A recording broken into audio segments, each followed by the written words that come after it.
శ్రీకృష్ణాయ నమః. క్షేత్రజ్ఞ జ్ఞానమును బోధించిన పిదప శ్రీకృష్ణుడు పరం భూయః ప్రవక్ష్యామి జ్ఞానానాం జ్ఞానం ఉత్తమం యజ్ఞాత్వా మునయః సర్వే పరాం సిద్ధిం ఇతః గతాః. ఇదం జ్ఞానం ఉపాశ్రిత్య మమ సాధర్మ్యం ఆగతాః సర్గే అపి న ఉపజాయంతే ప్రళయే న వ్యథంతి చ. జ్ఞానములలో అతి ఉత్తమమైన పరమ జ్ఞానమును నీకు మరలా తెలుపబోచున్నాను. ఆ పరమ జ్ఞానమును తెలుసుకొనిన మునులు సంసార బంధముల నుండి విముక్తులై పరమసిద్ధిని పొందిరి. ఈ జ్ఞానమును ఆశ్రయించిన వారు నా స్వరూపమునే పొందుదురు. అట్టి పురుషులు సృష్టి ఆదియందు మరలా జన్మింపరు, ప్రళయకాలమున వ్యధనొందరు. మమ యోనిః మహద్బ్రహ్మ తస్మిన్ గర్భం దధామి అహం సంభవః సర్వభూతానాం తతః భవతి భారత. సర్వయోనిషు కౌంతేయ మూర్తయః సంభవంతి యాః తాసాం బ్రహ్మ మహత్యోనిః అహం బీజప్రదః పితా. ఓ అర్జున, నా మహద్బ్రహ్మ రూపమైన మూల ప్రకృతి సర్వ ప్రాణులకు జన్మస్థానము. దానియందు చేతన సముదాయ రూపమైన బీజమును ఉంచెదను, స్థాపన చేసెదను. ఆ జడ చేతన సంయోగము వలననే సర్వభూతముల ఉత్పత్తి జరుగును. నానా యోనుల యందు జన్మించు ప్రాణులను తన గర్భమున ధరించు మూల ప్రకృతియే ఆ ప్రాణులకు తల్లి. బీజస్థాపన చేయు నేను వాటికి తండ్రిని, అనగా సర్వ ప్రాణులకును ప్రకృతియే తల్లి, నేనే జనకుడను. సత్వం రజః తమః ఇతి గుణాః ప్రకృతి సంభవాః నిబధ్నంతి మహాబాహో దేహే దేహినం అవ్యయం. తత్ర సత్వం నిర్మలత్వాత్ ప్రకాశం అనామయం సుఖసంగేన బధ్నాతి జ్ఞానసంగేన చ అనఘా. ఓ అర్జున, ప్రకృతి నుండి ఉత్పన్నములైన సత్వ రజస్తమో గుణములు నాశములేని జీవాత్మను శరీరమున బంధించును. ఓ అనఘా, ఓ అర్జున, ఓ పాపరహితుడా, ఈ మూడింటిలో సత్వగుణము నిర్మలమైనది కనుక ప్రకాశకమైనది, వికారరహితమైనది. కాని అది సుఖ సాంగత్యము వలన, జ్ఞాన అభిమానము వలన మనుజుని బంధించును. రజః రాగాత్మకం విద్ధి తృష్ణాసంగ సముద్భవం తత్ నిబధ్నాతి కౌంతేయ కర్మసంగేన దేహినం. ఓ అర్జున, రజోగుణము రాగాత్మకము, అది కామము, ఆసక్తుల నుండి ఉత్పన్నమగునని ఎరుంగుము. అది జీవాత్మను కర్మల యొక్కయు కర్మఫలముల యొక్కయు సాంగత్యముతో బంధించును. తమః తు అజ్ఞానం విద్ధి మోహనం సర్వదేహినాం ప్రమాదాలస్య నిద్రాభిః తత్ నిబధ్నాతి భారత. అర్జున, తమోగుణము సకల దేహ అభిమానులను మోహితులనుగా చేయును, అజ్ఞానము వలన జనించును. అది జీవాత్మను ప్రమాద, ఆలస్య, నిద్ర ఆదులతో బంధించును. ఇక్కడ ప్రమాదము అనగా ఇంద్రియ అంతఃకరణముల వ్యర్థ చేష్టలను ప్రమాదము అందురు. ఆలస్యము అనగా కర్తవ్య కర్మలయందు ప్రవృత్తుడు కాకుండా ప్రయత్నింపక ఉండుట ఆలస్యము అందురు. కర్తవ్య కర్మలనగా ఇక్కడ విశేష ధర్మములతో కూడినటువంటివి సంధ్యావందనము ఇత్యాది నిత్య నైమిత్తిక కర్మలు, సామాన్య ధర్మములతో కూడినటువంటి అహింస, అస్థేయము, ఇంద్రియ నిగ్రహము మొదలగునవి. అవి లుప్తమగుటతో అజ్ఞానము తద్వారా తమోగుణము పెరుగుతూ ఉండును. సత్వం సుఖే సంజయతి రజః కర్మణి భారత జ్ఞానం ఆవృత్య తు తమః ప్రమాదే సంజయతి ఉత. రజః తమః చ అభిభూయ సత్వం భవతి భారత రజః సత్వం తమః చ ఏవ తమః సత్వం రజః తథా. ఓ అర్జున, సత్వగుణము జీవుని సుఖములలో నిమగ్నము చేయును, రజోగుణము కర్మలయందు నిమగ్నునిగా చేయును, తమోగుణము జ్ఞానమును కప్పివేసి ప్రమాద ఆదులలో ముంచివేయును. రజస్తమో గుణములను అణచి సత్వగుణము వృద్ధి చెందును, సత్వ తమో గుణములను అణచి రజోగుణము వృద్ధి చెందును. అట్లే సత్వ రజోగుణములను అణచి తమో గుణము వృద్ధియగును.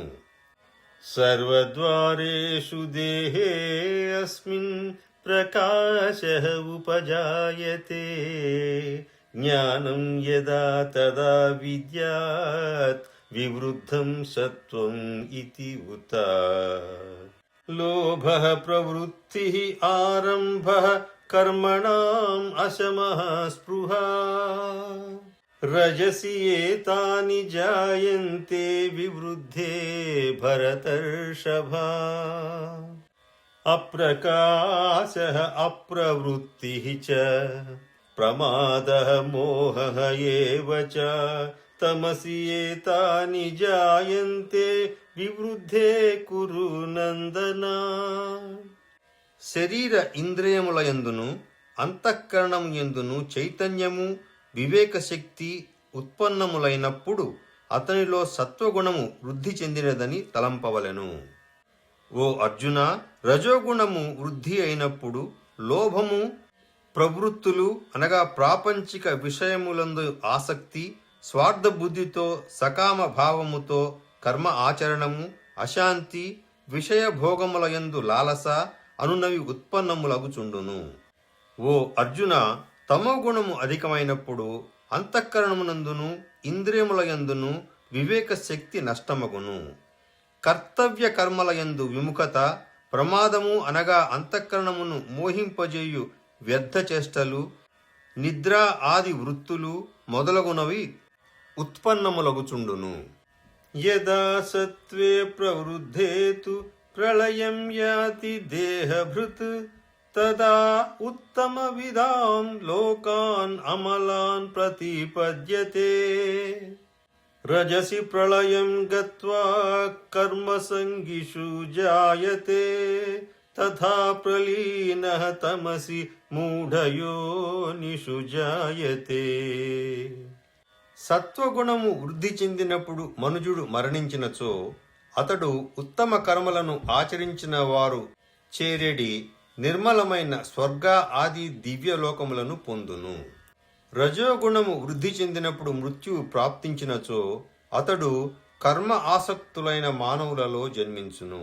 అట్లే తమోగుణము వృద్ధి చెందినప్పుడు మృతి చెందిన మానవుడు పశు, పక్షి, కీటక ఆది నీచ యోనులలో జన్మించుచుండును. కర్మణః సుకృతస్యాహుః సాత్వికం నిర్మలం ఫలం రజసః తు ఫలం దుఃఖం అజ్ఞానం తమసః ఫలం.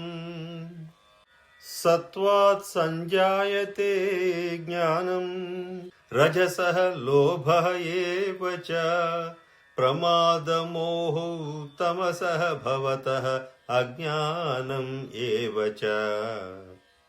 ఊర్ధ్వం గచ్చంతి సత్వస్థాః మధ్యే తిష్టంతి రాజసాః జఘన్య గుణవృత్తిస్థాః అధః గచ్చంతి తామసాః. శ్రేష్టమైన కర్మలను ఆచరించుట వలన సాత్విక ఫలము అనగా సుఖము, జ్ఞానము, వైరాగ్యము మొదలగు నిర్మల ఫలములు కలుగును.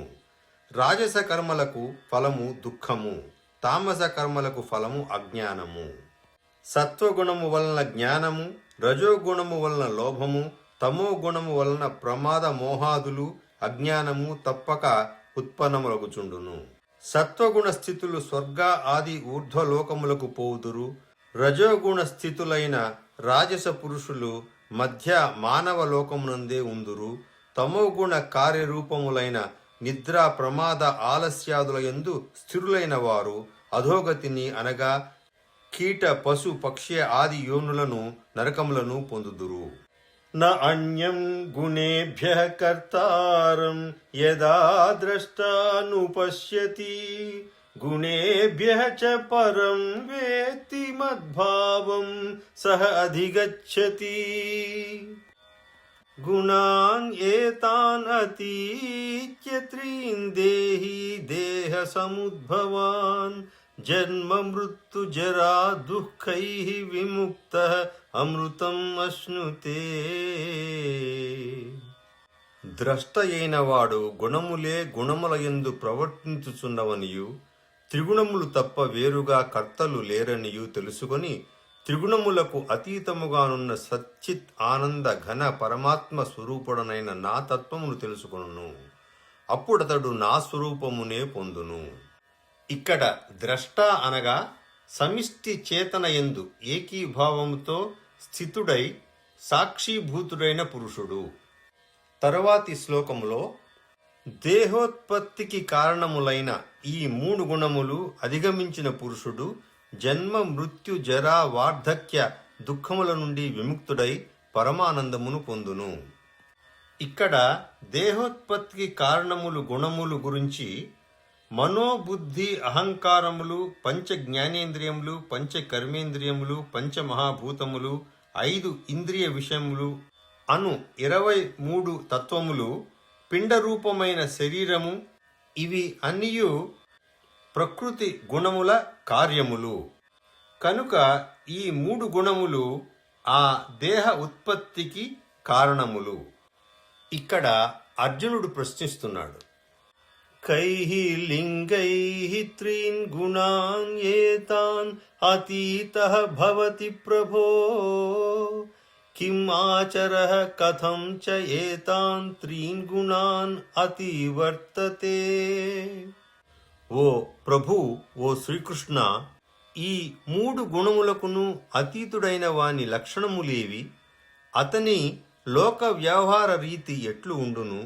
మనుష్యుడు త్రిగుణాతీతుడగుటకు ఉపాయము ఏమి? చాలా ముఖ్యమైన ప్రశ్న. భగవానుడు బోధిస్తున్నాడు, ప్రకాశం చ ప్రవృత్తిం చ మోహం ఏవ చ పాండవ న ద్వేష్టి సంప్రవృత్తాని న నివృత్తాని కాంక్షతి ఉదాసీనవత్ ఆసీనః గుణైః యః న విచాల్యతే గుణాః వర్తంతే ఇతి ఏవ యః అవతిష్ఠతి న ఇంగతే. ఓ పాండవ, ఓ అర్జున, సత్వగుణ కార్యరూపమైన ప్రకాశము, రజోగుణ కార్యరూపమైన ప్రవృత్తి, తమోగుణ కార్యరూపమైన మోహము తమంతట తామే ఏర్పడినప్పుడు త్రిగుణాతీతుడు ద్వేషింపడు, అనగా వాటిని గూర్చి విచారపడడు. అట్లే అవి తొలగిపోయినప్పుడు వాటికై కాంక్షింపడు, అనగా ఎల్లప్పుడూ ఒకే స్థితిలో ఉండును. అనగా ఈ త్రిగుణమయ మాయారూపమైన జగత్తునకు సర్వదా అతీతుడై ఉండును. ఆ గుణములు ఎలా ప్రవర్తించినను వారిలో ఇచ్ఛా ద్వేష ఆది వికారములు కలుగవు. త్రిగుణములకును వాటి కార్యరూపములైన శరీర ఇంద్రియ అంతఃకరణ వ్యాపారములకును ఏమాత్రము చెలింపక త్రిగుణాతీతుడు ఉదాసీనుని వలె సాక్షి వలె ఉండును. గుణములే గుణములయందు ప్రవర్తించుచున్నవని తలంచును. అనగా త్రిగుణముల నుండి ఉత్పన్నములైన అంతఃకరణము ఇంద్రియములు తమ తమ విషయములందు చరించుటయే గుణములు గుణములయందు ప్రవర్తించుట అని భావము. అతడు వాటికి చెలింపక సచ్చిత్ ఆనంద ఘన పరమాత్మయందు ఏకీభావస్థితుడై ఉండును. ఈ స్థితి నుండి ఎన్నడునూ చలింపడు. సమదుఃఖ సుఖ స్వస్థ సమలోష్టాస్మకాంచన తుల్య ప్రియ అప్రియ ధీర తుల్య నిందాత్మ సంస్తుతి మాన అవమానయో తుల్య మిత్రారిపక్షయో సర్వారంభ పరిత్యాగి గుణాతీతః సహ ఉచ్యతే. త్రిగుణాతీతుడు స్వస్వరూపమునందే నిరంతరము స్థితుడై ఉండును. సుఖదుఖములను సమానముగా భావించును. మట్టి రాయి బంగారములయందు సమభావమునే కలిగి ఉండును. అనగా ఆ మూడింటి యందును గ్రాహ్య త్యాజ్య భావములను కలిగి ఉండడు. అతడే ధీరుడైన జ్ఞాని. ప్రియ అప్రియములకు గాని నిందా స్తుతులకు గాని తొణకడు. అనగా రెండింటి యందును సమస్థితిలోనే ఉండును. మాన అవమానముల యందును మిత్రుల యందును శత్రువుల యందును సమభావముతో ప్రవర్తించువాడును.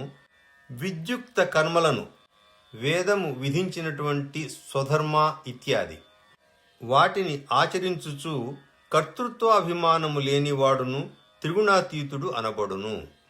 మాం చ యః అవ్యభిచారేణ భక్తియోగేన సేవతే సహ గుణాన్ సమతీత్య ఏతాన్ బ్రహ్మ భూయాయ కల్పతే. బ్రహ్మణ హి ప్రతిష్ఠా అహం అమృతస్య అవ్యయస్య చ శాశ్వతస్య చ ధర్మస్య సుఖస్య ఐకాంతికస్య చ. అనన్య నిర్మలమైన భక్తి యోగము ద్వారా నన్నే నిరంతరము భజించువాడును. ఈ మూడు గుణములకును పూర్తిగా అతీతుడైన వాడును అగు పురుషుడు సచ్చిత్ ఆనంద ఘన పరబ్రహ్మ ప్రాప్తికి అర్హుడగును. ఏలనన అట్టి శాశ్వత పరబ్రహ్మకును అమృతత్వమునకును సనాతన ధర్మమునకును అఖండ ఆనందమునకును నేనే ఆధారము.